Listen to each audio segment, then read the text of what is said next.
O ser humano, ele de fato precisa de uma religião? Ele pode querer uma religião, óbvio, pode ter afeição por uma religião, ser fiel a uma religião, escolher, por que não? Ele é livre. Aliás, vivemos num país laico, cada um pode ter a sua própria religião. Quem é muito religioso tende a dizer, essa pessoa aconteceu isso porque ela não tem uma religião, não tem Deus, ou qualquer outra coisa, qualquer outra divindade no coração, por isso ela sofre, por isso ela fez coisas horríveis. Mais ou menos. As pesquisas mostram que os ateus quase sempre são os que menos mal causam às pessoas. Então não é essa a questão, para que serve uma religião, a função de uma religião, não é essa. Será que o ser humano de fato precisa de uma religião? Freud tem um texto clássico, né? Aliás, indico fortemente para quem tem interesse na religião, que é O Futuro de uma Ilusão.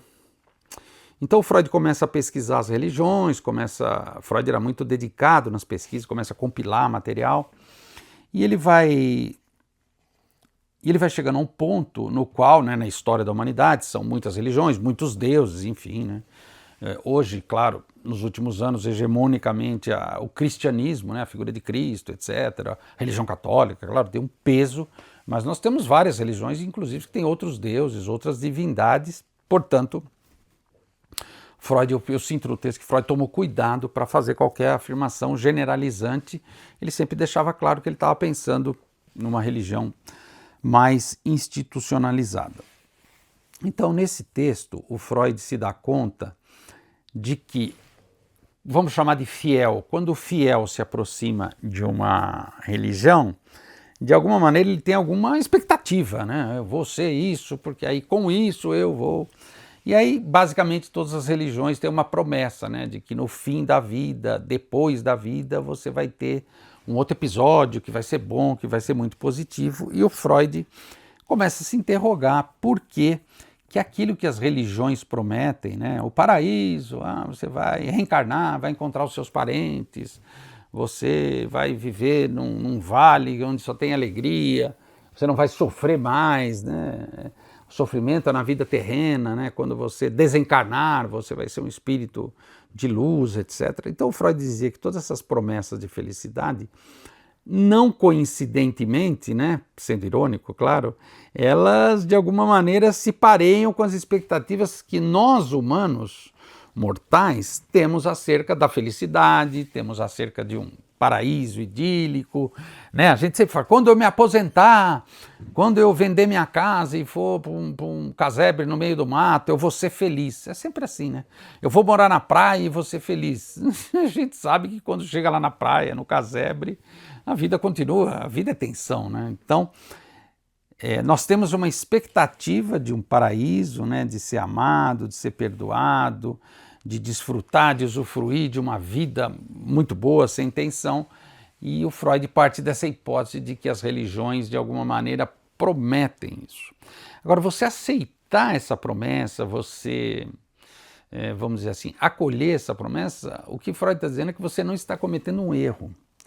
Uma ilusão não é o mesmo que um erro, você está se iludindo e, claro, se afiliando a essa ideia com essa expectativa. Então eu vou ser da religião tal e com isso, no final da minha vida, por exemplo, eu vou obter A, B, C, D, eu vou ser muito feliz. Nossa, então vale a pena, vamos lá. A religião, então, poderia ser considerado um ideal, mais um dos ideais de massa. Um ideal que, nesse caso, como eu já disse, coincide com a nossa vontade, com o nosso desejo, com o nosso querer, e se torna uma ilusão porque é muito atraente.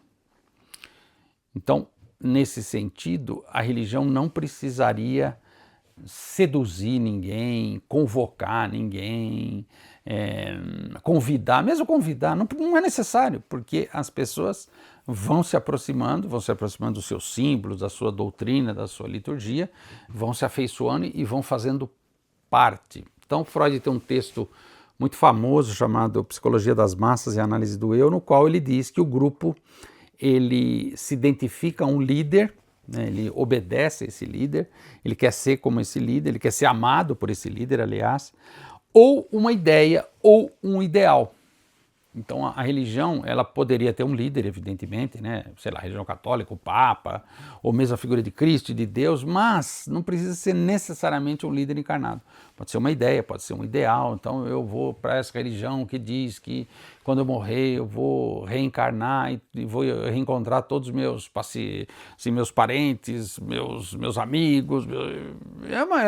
É uma hipótese, não deixa de ser uma hipótese, claro, mas ninguém nunca voltou de lá para confirmar. É verdade, acontece. Não, você não precisa saber disso, basta você ter fé. Então a fé anda pareado com a ilusão. Quando eu vejo um buraco, quando eu vejo algo que eu não sei, eu não entendi, não procurei direito, por isso que eu não achei ainda. Então preciso ter fé e procurar corretamente. Então essa procura de um sentido para a vida é o que nos faz, vamos dizer assim, nos aproximar de ideais de grupo. Era como se o grupo dissesse para você, não, faz parte do nosso grupo, vem cá, não, participa aqui com a gente, cola aqui com a gente que você vai ser feliz.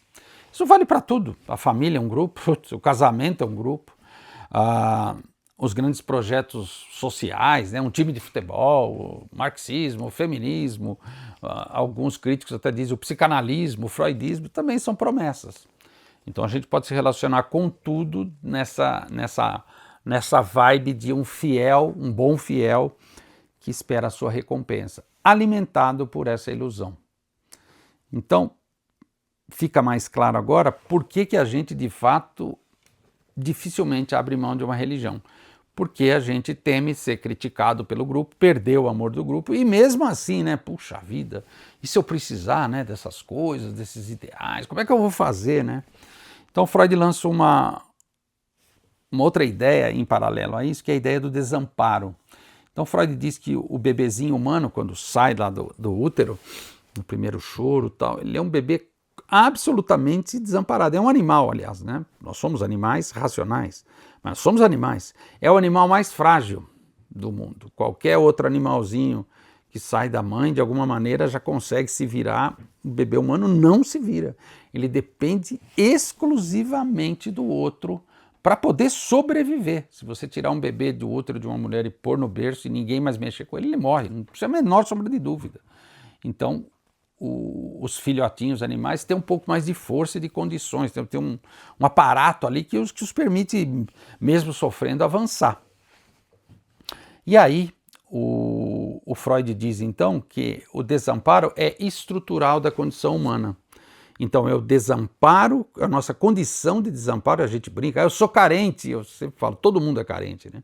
Essa carência, esse desamparo nos leva a nutrir afeição, né, expectativa, nutrir uma certa vontade de conhecer os ideais que não param de ser ofertados pelos grupos na vida cotidiana, na condição humana. A religião é apenas um deles. Aqui no caso, nesse episódio de hoje, eu estou tratando da religião, mas não vale só para a religião, vale, enfim, para muitas outras coisas. Agora, o desamparo, ele também é ensinado culturalmente, assim, quando a gente aborda o desamparo, você precisa ser amado para não se sentir desamparado. Se você não tem o amor do outro, você, de alguma maneira, está só, está solitário, coitado, a gente fala isso, coitado, ele não é amado por ninguém. Será que essa lógica funciona? Será que essa busca desenfreada por amor, né, para completar um buraco existencial resolve? Então, quando Freud inventa a psicanálise, ele põe isso em xeque, né? Fazendo análise, fica muito claro como o sujeito quer ser amado pelo analista, quer ser amado pelo grupo, quer ser amado pela família, vem reclamar de que ele não foi amado necessariamente, justamente pela mãe, pelo pai.